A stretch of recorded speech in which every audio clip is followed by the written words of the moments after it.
খাঁচার ভেতর অচিন পাখি কেমনে আসে যায়। যেখানে অমিত দাকে পেয়েছি, তারপর চায়ের দোকান, গান তো কয়েকটা রেকর্ডিং করবো, মানে একদিনে শেষ করবো না। আপনাকে মাঝে মাঝে মধ্যেই আমি গান থাকতে থাকবো, যেমন আগে থাকতাম আমি। রক্তের সংকট দেখা যাচ্ছে, বিশেষ করে আমরা যেহেতু রঘুনাথপুর সুপার স্পেশাল হাসপাতালের সামনে বসে আছি। এখন রক্তের অভাব দেখা দিচ্ছে, তো সবাইকে বলবো যে স্বেচ্ছায় রক্তদান করুন। বিভিন্ন জায়গায় ক্যাম্প হচ্ছে এবং ব্লাড ব্যাংক রয়েছে, সেই ব্লাড ব্যাংকে আপনারা যান, রক্তদান করুন। কারণ আপনারা আমরা যদি সবাই মিলে রক্তদান না করি, রক্ত একটা এমন জিনিস যে গাছে বা কিনতে পাওয়া যায় না, সেটা কিন্তু মানব দেহেই একমাত্র তৈরি হয়। তো ওই জন্য বলবো সবাই আসুন, রক্তদান করুন। রক্তদান জীবনদান, বারবার আমরা বলে এসেছি, এটা বলার মধ্যে না, এটা আমাদের কাজের মধ্যে করে দেখাতে হবে। অমিত দা, একটা হিন্দি তো শুনলেন, একটা বাংলা গান কিন্তু অবশ্যই শুনবো। একটা সুন্দর একটা বাংলা গান, লাস্ট আর সময় নেবো না। বাংলা গান, বাংলা গান একটা ফোক সং গাই।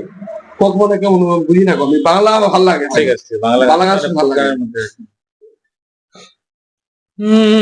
তারে ধরতে পারলে মন বেড়ি, ধরতে পারলে মন বেড়ি দিতাম পাখির পায় কেমনে আসে যায়।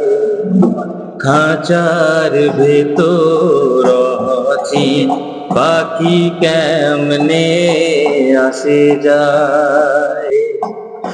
আট কুঠুরি নয় দরজাটা,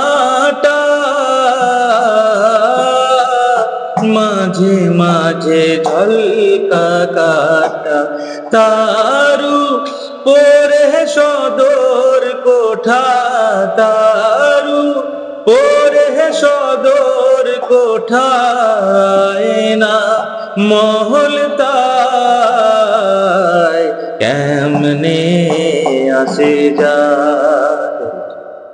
খাঁচার ভেতর অচিন পাখি কেমনে আসে যায়।